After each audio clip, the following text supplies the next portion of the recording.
여러분은 하나님을 신뢰하십니까? 하나님을 얼마나 믿으십니까? 우리가 하나님을 믿는다고 하지만 순간순간 하나님을 의심할 때가 있습니다. 우리는 언제 하나님을 의심합니까? 특별히 우리 삶에 어려운 일이 닥쳤을 때, 우리 삶에 환난이 닥쳤을 때 하나님이 정말 왜 나한테 이러시는가?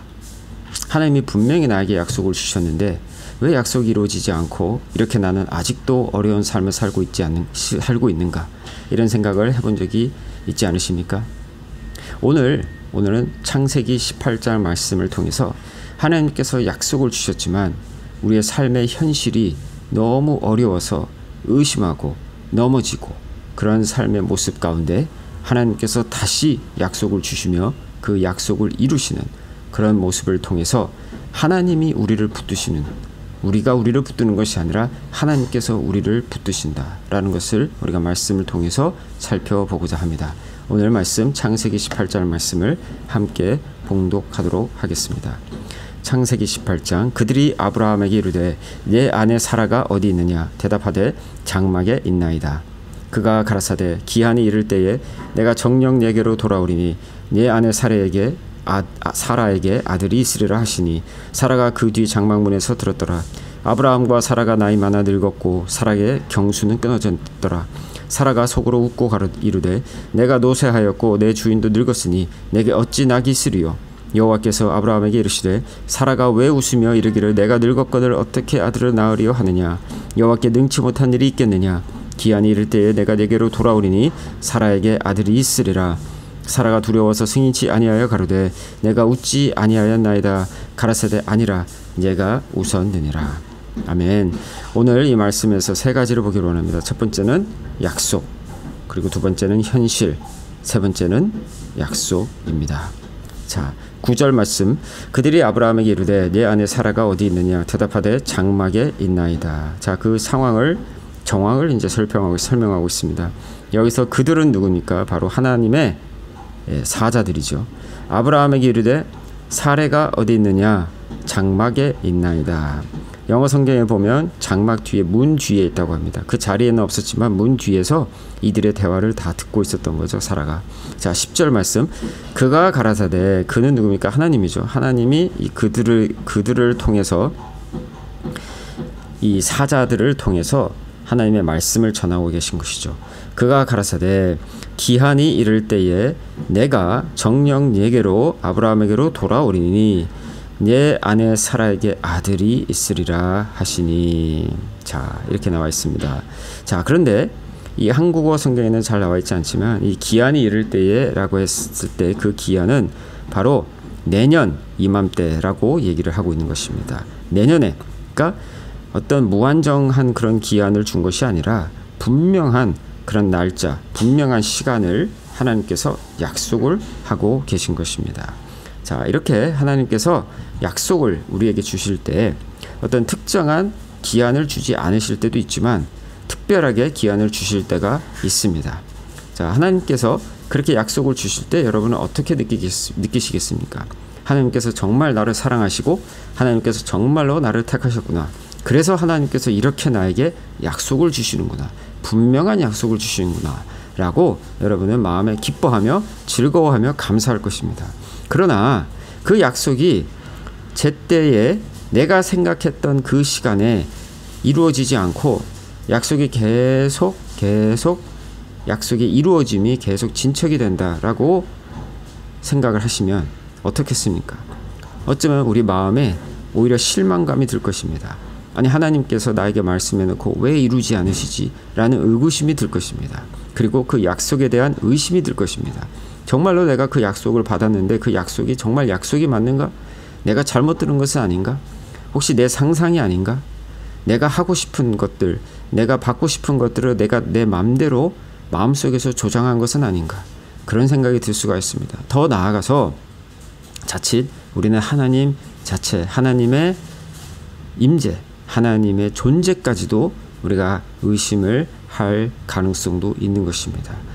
이 약속이 이렇게 이루어지지 않는데 그러면은 그 약속을 했다는 하나님이 아예 계시지 않는 것은 아닌가라는 그런 의심까지도 들 수가 있는 것입니다. 그런 생각들이 언제 듭니까? 약속이 더디게 이루어질 때, 약속이 아직도 이루어지지 않고 있을 때, 내가 수년을 기다려도 그 약속이 이루어지지 않고 있다고 생각될 때 바로 그런 의심이 드는 것입니다. 약속이 바로 그 다음날 이루어진다면 얼마나 좋겠습니까? 그런데 시간이 흐르면 흐를수록 힘든 것이 우리의 현실인 것입니다. 자, 아브라함과 사라는 얼마 동안 기다렸습니까? 아브라함이 75세 때, 사라가 65세 때 하나님께서 약속을 주셨는데 24년이 지난 지금에도 아브라함이 99세, 사라가 89세인데도 불구하고 아직도 그 약속이 이루어지지 않은 것입니다. 24개월도 아니고 24시간도 아니고 바로 24년이란 긴 시간 동안 약속이 이루어지지 않고 있다는 그 정황을 미루어 볼 때 그들의 마음 가운데는 어쩌면 큰 실망감, 어쩌면은 큰 의심이 그 자리에 도사리고 있을 수도 있는 것입니다. 자, 그것을 우리가 어떻게 알 수 있습니까? 오늘 말씀에 그 현실 앞에서 사라는 결국에는 하나님께 이렇게 반응하는 것을 보게 됩니다. 자, 오늘 말씀 가운데 그의 아내 사레에게 아들이 있으리라 하시니 사라가 어떻게 반응합니까? 여기서 사라가 그 뒤 장막 문에서 들었더라. 11절. 아브라함과, 이것은 바로 사라의 생각입니다. 11절. 아브라함과 사라가 나이 많아 늙었고 사라의 경수는 끊어졌느니라. 자, 경수가 끊어졌다는 말은 무엇입니까? 아이를 낳을 수 없다라는 뜻이죠. 아이를 낳을 수 없다라는 현실이 바로 오늘 11절 말씀인 것입니다. 하나님께서 여기서 10절에 약속을 주셨습니다. 내년에 아들이 있으리라. 그러나 11절의 현실은 무엇입니까? 아들을 낳을 수 없다라는 것이죠. 왜? 사라의 경수가 끊어졌기 때문입니다. 그래서 12절에 사라가 어떻게 반응을 하고 있습니까? 사라가 속으로 웃고 이르되 내가 노쇠하였고 내 주인도 늙었으니 내게 어찌 낙이 있으리요? 라고 사라가 고백을 하고 있는 것입니다. 여기서 사라는 드러내면서 고백하지 않습니다. 아브라함 앞에서도 하지도 않고 하나님 앞에서 하지도 않고 혼자서 속으로 웃으면서 그렇게 반응을 한 것입니다. 자, 그런데 하나님 앞에서 숨길 수 있습니까? 그렇지 않습니다. 하나님은 이미 사라가 웃고 있다는 것을 알고 계셨습니다. 조금 있다가 본문에 나타납니다. 자, 그렇다면 여기서 우리가 볼 수 있는 것은 무엇입니까? 사라의 현실입니다. 사라의 현실은 너무나 분명했습니다. 의료학적으로도 그렇고 과학적으로도 그렇고 그 당시에 그런 의료시설이 없었던 시절에도 불구하고 이들은 알고 있었던 것입니다. 무엇을 알고 있었습니까? 절대로 아이를 낳을 수가 없다는 것입니다. 그런 현실 앞에서 하나님의 약속이 무슨 소용이 있냐라고 생각이 될 수가 있는데 그런 것을 반증이라도 하듯이 바로 사라가 웃고 있는 것입니다. 사라의 웃음의 의미는 무엇입니까? 하나님이 아무리 그렇게 얘기하셔도 내 현실을 보라 이겁니다. 내 현실을 보면 이게 말이 되느냐 이겁니다. 하나님의 약속이 말이 되느냐 이 말입니다. 말이 안 되니까 허탈한 웃음으로 그렇게 응답을 한 것을 우리가 오늘 말씀을 통해서 보게 되는 것입니다. 여러분, 사라를 여러분 블레임 하겠습니까? 사라를 비난하겠습니까? 여러분이 만약에 사라의 입장이면 어떻겠습니까? 1, 2년 기다린 것도 아니고 24년을 기다리고 그 숱한 세월 가운데 아이를 한 번도 안 주신 그 하나님께 오히려 더욱더 섭섭하고 서운한 마음이 들지 않겠습니까? 약속을 아예 주시지 말든가. 약속은 주셔놓고 오랜 시간 동안 그렇게 약속을 이루지 않는 그 하나님이 원망스럽지 않겠습니까?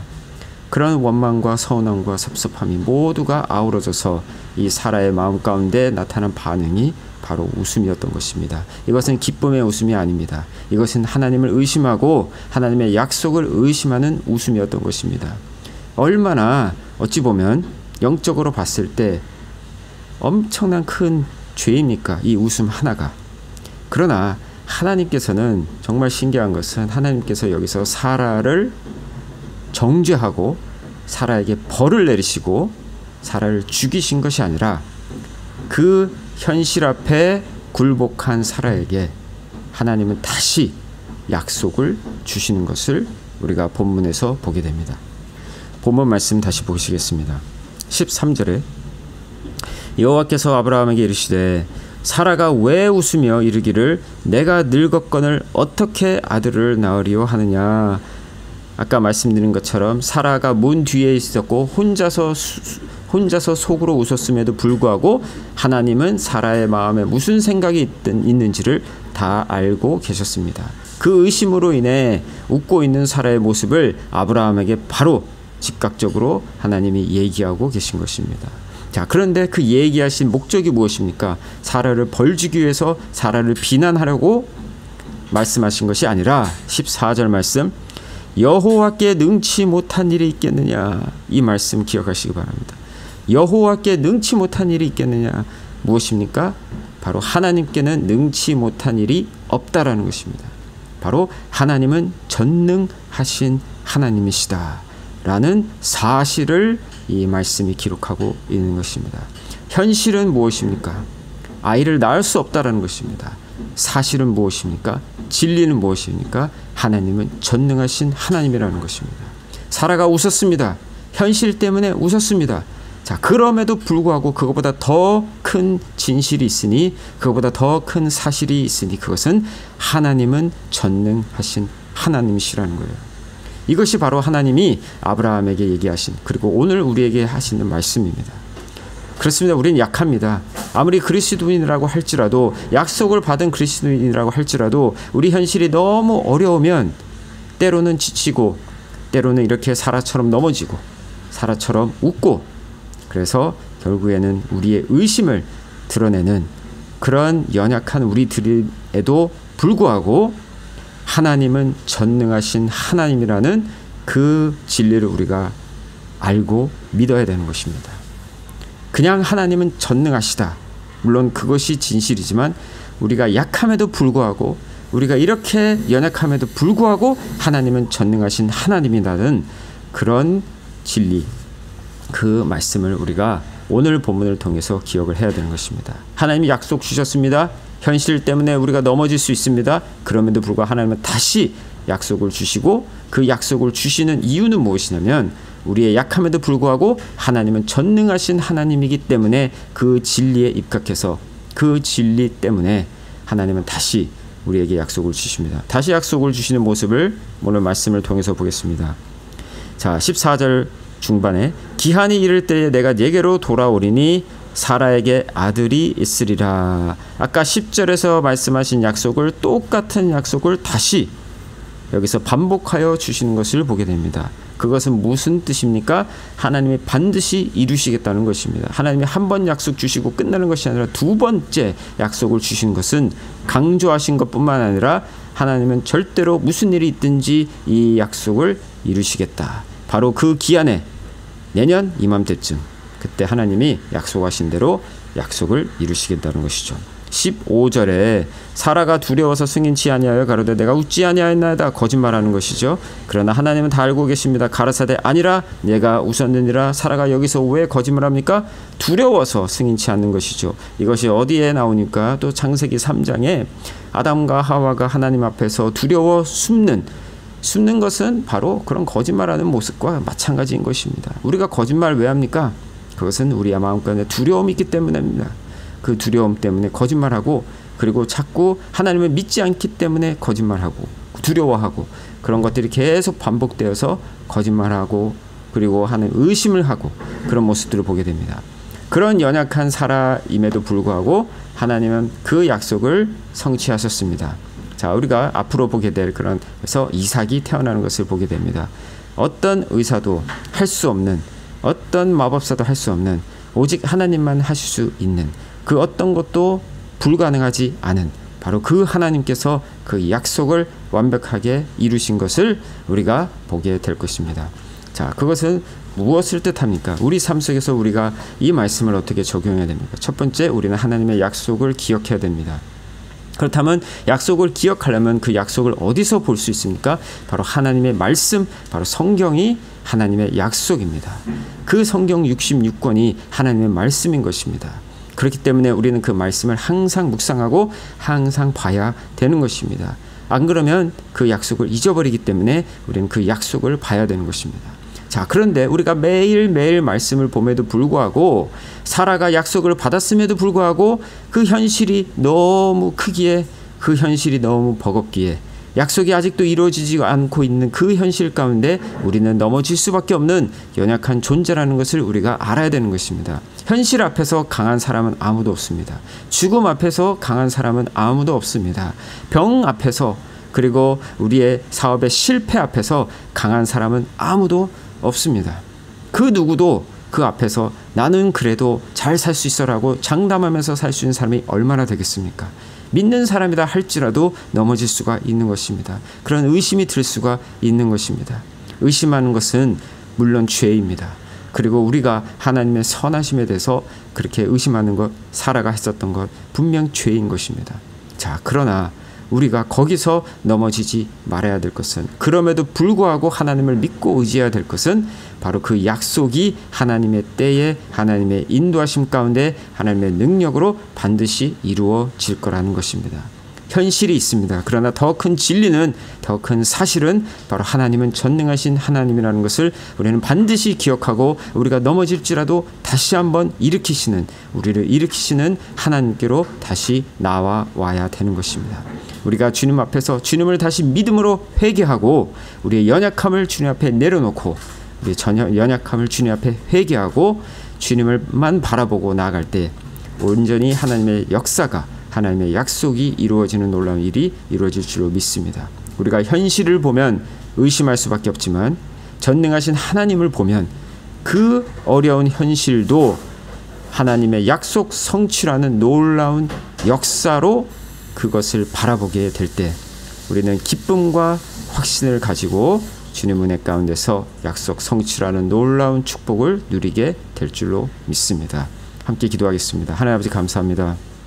우리 삶에 너무나 어려운 일들이 많이 있지만 주님께서 우리에게 약속을 주심으로 인하여 감사드립니다. 그러나 때로는 우리가 연약하여 넘어질 때가 있습니다. 현실이 너무 어렵기 때문에 하나님을 의심할 때도 있었습니다. 주님, 저희를 용서하여 주시옵시고, 아버지는 그럼에도 불구하고 우리를 사랑하시고 우리에게 여전히 약속을 주시는 주님만 바라보며 전능하신 하나님 한 분만 의지하며 나아감으로 주님의 약속 성취하심을 반드시 우리 모두가 경험할 수 있도록, 그러므로 주님을 찬양하며 주님을 경배하는 우리 모두가 될 수 있도록 주님 축복하시고 인도하여 주시옵소서. 감사드리며 예수 그리스도의 이름으로 기도드렸습니다. 아멘.